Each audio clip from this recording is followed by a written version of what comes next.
Hi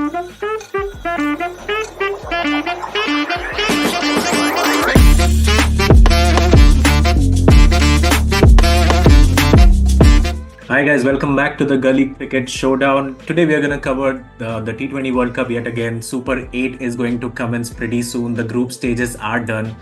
This is Pankaj alongside Mukul, and we are going to take you through all the action. So without further ado, Mukul, let's get into it. Let's talk about the shock first. I guess Australia is already out of the World Cup. I think we're going to discuss that as well. Let's talk about the qualified teams actually. So we had made the prediction in the previous videos. Most of it, which is, has come true, except for the shocker, right? Yes, I mean, Australia is like, I sort of thought that, luck will favor them somehow and they'll just come to bite us back or somebody else back in the final or semi-final, but that did not happen. They are out. And while I'm a little bummed that the tournament won't be as spicy as it should be because without Australia, but I'm still relieved that, that is like one big team out of the picture. And also like, that 2003 kid and 2023 loss will never get away no matter how many times Australia is out. So that's I'm happy about that. Yeah, I think that Australia just doesn't like T20 cricket, it seems like. Anyway, talking about the qualified teams, Group A, as we had predicted, India and Pakistan have qualified. Group B is where the shocker came in. Sri Lanka and Zimbabwe qualifying. Group C, West Indies, England, and Group D, South Africa and New Zealand. So talking about the Group 1 of Super 8, which is Zimbabwe, South Africa, West Indies, and India. I think there are two clear favorites sitting here. I think it's not a long shot to call India the favorites yet again, because they have won 12 matches in a row in World Cup, in T20 especially.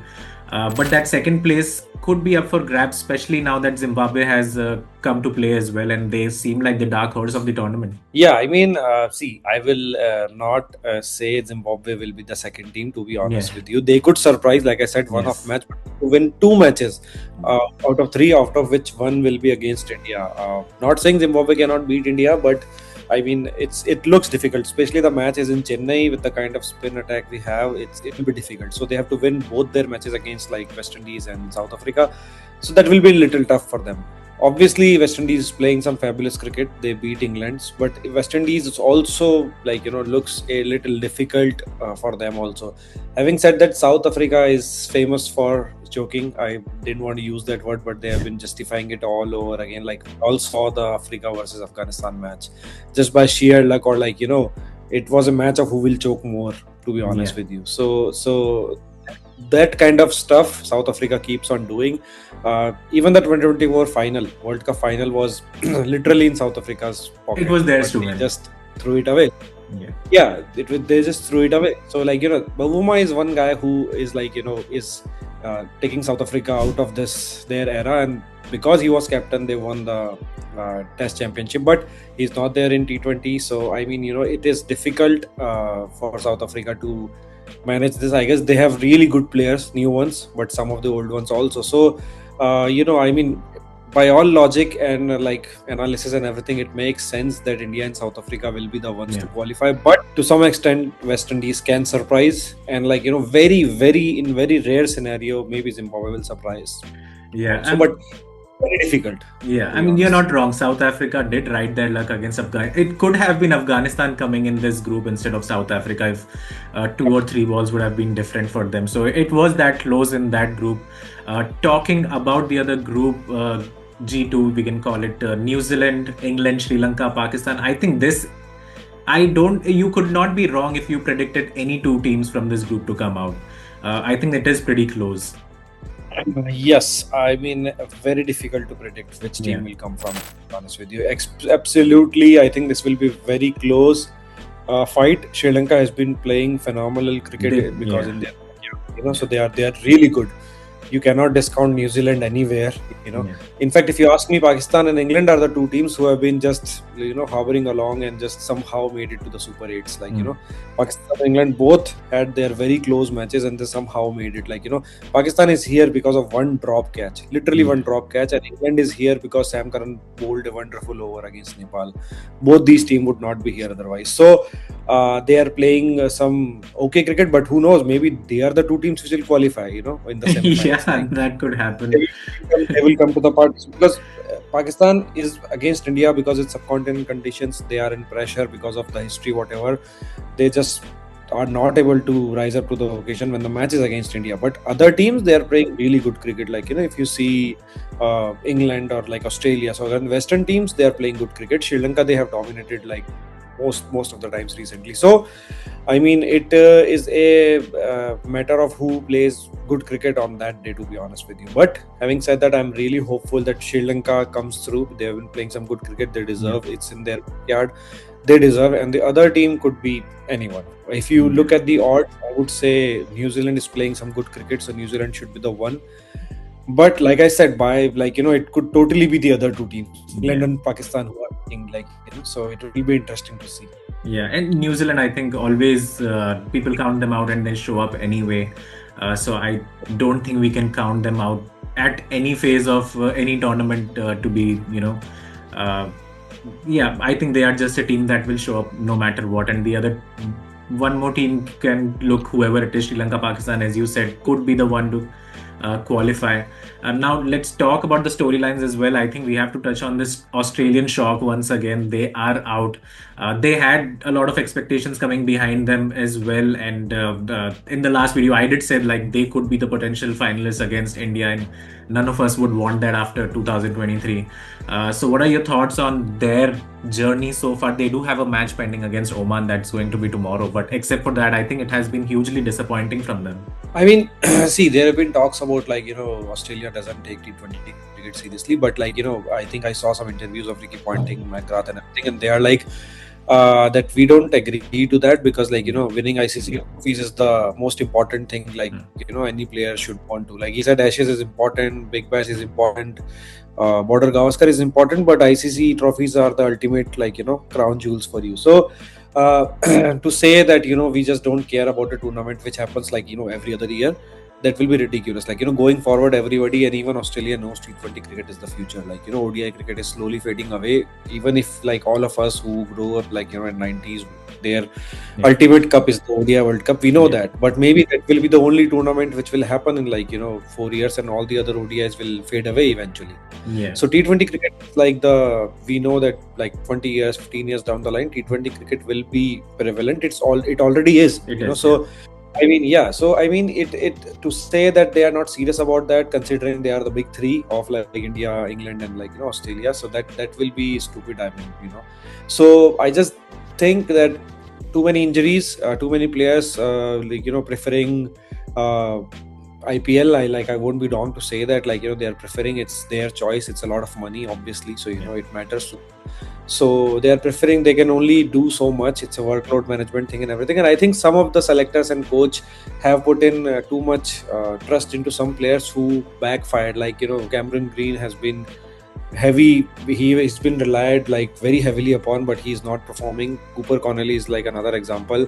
Maxwell is misfiring. Stoinis is there, but he's been okay. Bowlers are not there has been no optimal replacement of Stark, Hazelwood, Cummins. Nathan Ellis and Bartlett and everybody, they are okay, but they are not Cummins, Hazelwood, Stark. So I mean, that is the problem. Except Travis Head and there is no player who could you can really count on that. Okay, this guy can make impact. So that is the main problem. So I think Mitchell Marsh has been there, but he's not bowling. He has fitness issues. So I mean, I think it's just a problem of bad timing and players being injured and not enough replacements. I think that's the only thing. Otherwise, Australia, you can never count them out. So I don't think I think they will after this shock, especially losing to Zimbabwe. I think they will start much more better planning, because the next cup is in Australia only in 2028. So I think they will definitely want to perform much better in that, and maybe want to win that. So hopefully we'll see a much better and serious side in 2028 in Australia. Yeah, and with them, Australia getting out, I think there is a shift in power as well. India becomes a stronger favorite to win the tournament as well. And I do want to touch on India as well, because I don't think India has gotten out of second gear just yet. But the bowling seems pretty good. Varun Chakravarti again performed really well against Netherlands.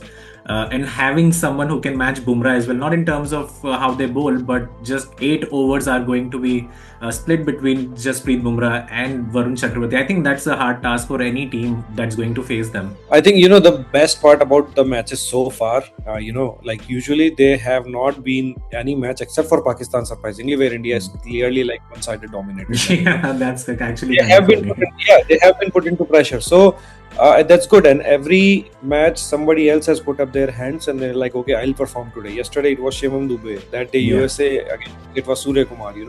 Against Pakistan, Ishan Kishan. So that's really shows a good team, to be honest. Otherwise, it will be like, okay, Virat and Rohit will perform. If they don't, then okay, trouble. Maybe bowling will get us through. Bumrah or Pandya will get us through. That is not the scene here. So, the full team has not even fired in their full potential. In fact, I won't even say they are playing to their half potential right now. Abhishek Sharma has scored 3 ducks in a row. Surya Kumar 0 runs so far.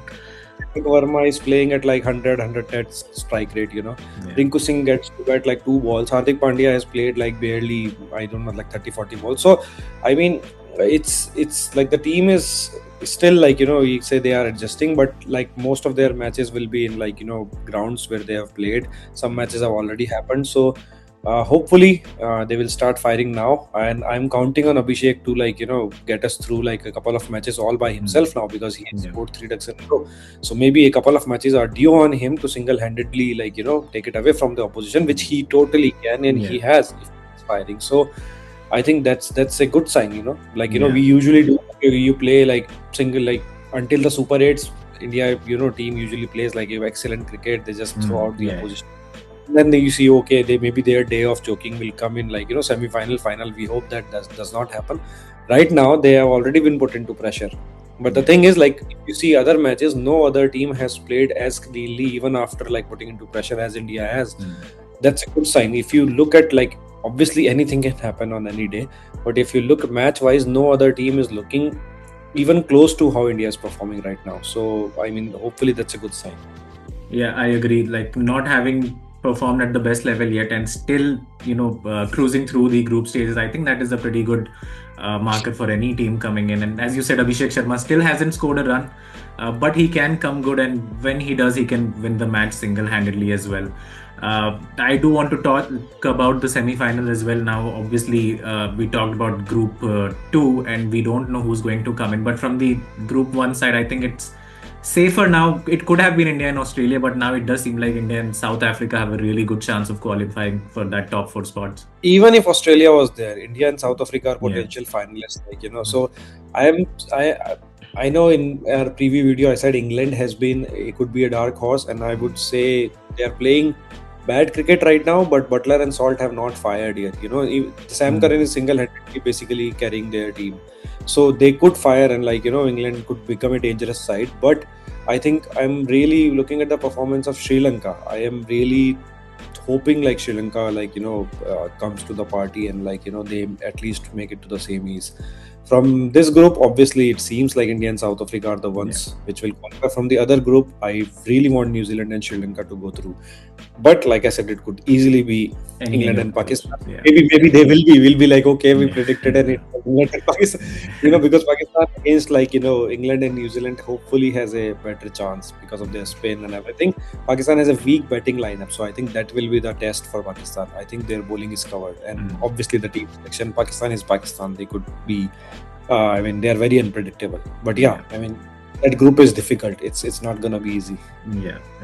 Okay, I think that is all that we have to cover in this one. We will be back for the semi-finals and the big matches as well in Super 8. I think the stakes are really high. If you lose one match, I think it puts a lot of pressure for that qualifying into the semi-final. So I think it's do or die now.